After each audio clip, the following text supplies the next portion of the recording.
আসসালামু আলাইকুম। মত প্রকাশ ৭১ চ্যানেলে সকলকে স্বাগত জানাচ্ছি। আমি মোহাম্মদ ইকবাল হোসেন। দেশের চলমান পরিস্থিতি এখন যেই দিকে ধাবিত হচ্ছে, তাতে করে দেশ একটি গৃহযুদ্ধের দিকে এগিয়ে যাচ্ছে।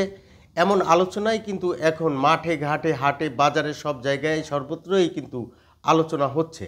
বা এই বিষয়টির আলোচনা এই কারণেই হচ্ছে যে এই যে দেশে যে ভাঙচুর, লুটপাট, অগ্নিসংযোগের যে ঘটনা ঘটেছে, সেই ঘটনায় এই সরকারের পক্ষ থেকে কাউকে কিন্তু বাধাও দেওয়া হয়নি বা কাউকে এই বিষয়ে কিন্তু আটকও করা হয়নি।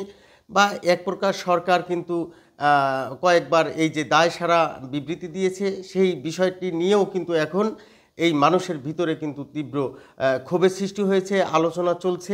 আবার এখন যেটি দেখা গিয়েছে যে সরকার এই ভাঙচুর যারা করেছে তাদের আটক করলো না। যখন আবার এই দেশবাসী প্রতিরোধের দিকে ধাবিত হচ্ছিল, তখন কিন্তু আবার দেখা গেল যে যারা অনেকেই কিন্তু এই অভিযোগ রয়েছে যে ভাঙচুর করতে গিয়ে কিন্তু তারা প্রতিরোধের মুখে আবার হামলারও শিকার হয়েছে।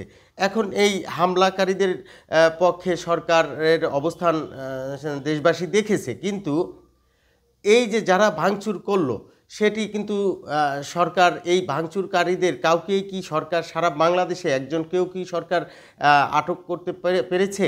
তো এই যে না পারা, তার মানে যে এই পরিস্থিতি যদি চলমান থাকে, তাহলে কিন্তু দেশ আস্তে আস্তে যে গৃহযুদ্ধের দিকে এগিয়ে যাবে, এমন আশঙ্কা কিন্তু করা হচ্ছে। আর এই আশঙ্কা যে শুধুমাত্র এখন এই সাধারণ মানুষের মধ্যে রয়েছে তা কিন্তু নয়।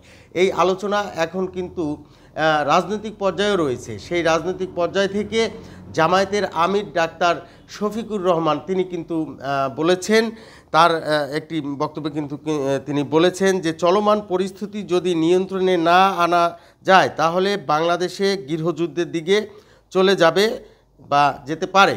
তিনি আরও বলেন যে আমি গভীর ষড়যন্ত্রের আভাস পাচ্ছি। বহু পক্ষ এবং বিভিন্ন গোষ্ঠী এই পরিস্থিতিকে অন্যদিকে নিয়ে যেতে কাজ করছে। যদি এই পাগলামি না থামে, আল্লাহ না করুন, বাংলাদেশ গৃহযুদ্ধের দিকে চলে যাবে। এখন এই যে রাজনৈতিক মহল থেকে কিন্তু এই সংখ্যা করা হচ্ছে, এখন সরকার বিষয়টিকে কোন পলিসিতে সামাল দিবে। আবার এই যে যৌথ বাহিনীর যে অভিযান রয়েছে, সেই অভিযানে কিন্তু যাদেরকে পাকড়াও করা হচ্ছে, যাদেরকে আটক করা হচ্ছে, অপরাধীদের আটক করলে দেশবাসীর কাছে সরকার বাহবা পাবে। কিন্তু বিষয়টিকে যদি রাজনৈতিক ভাবে নিয়ে, অর্থাৎ শুধুমাত্র যে এই আওয়ামী লীগের লোকজনদেরকেই যদি শুধু আটক করা হয়, যারা পালিয়ে রয়েছে, যারা এই সারা বাংলাদেশে তাদের আওয়ামী লীগের যে একদম যাকে লক্ষ্য করে আওয়ামী লীগ বা যাকে ভিত্তি ধরে আওয়ামী লীগ রাজনীতি করে, সেই আওয়ামী লীগের যে বাংলাদেশ সৃষ্টির যে মহানায়ক জাতির জনক বঙ্গবন্ধু শেখ মুজিবুর রহমানের বাড়িও ভাঙচুরের পরেও কিন্তু সেইখানে আওয়ামী লীগ কিন্তু তেমন কোনো কার্যক্রম করেনি। তার মানে আওয়ামী লীগ এক প্রকার পালিয়ে রয়েছে। সেই পালিয়ে থাকা অবস্থায় যদি আবার এই তাদেরকেও শুধুমাত্র আওয়ামী লীগেই গ্রেপ্তার করা হয়, সেটিও কিন্তু এই অভিযানও যে প্রশ্নের মুখোমুখি হয়ে যাবে বা এটি গ্রহণযোগ্য হবে না দেশবাসীর কাছে, এমন কথাও কিন্তু বিভিন্ন মহল থেকে আলোচনা উঠে আসছে।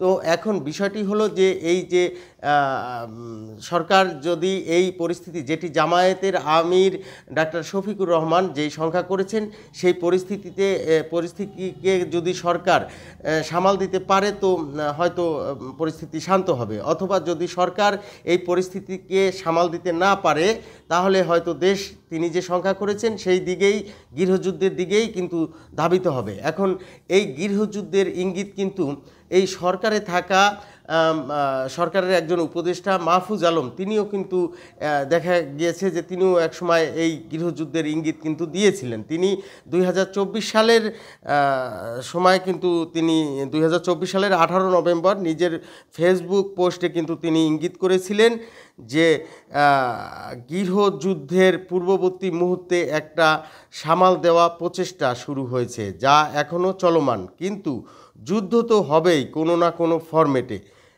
অর্থাৎ এই মাহফুজ আলমের কথাও কিন্তু তখন মানুষ গৃহযুদ্ধের যে আলোচনা সেটি কিন্তু খুঁজে পেয়েছিল।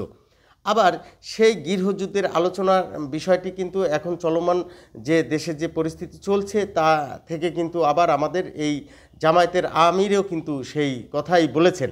আবার এই একই কথা কিন্তু এই সারা দেশের ভিতরেই কিন্তু এখন আলোচনা চলছে।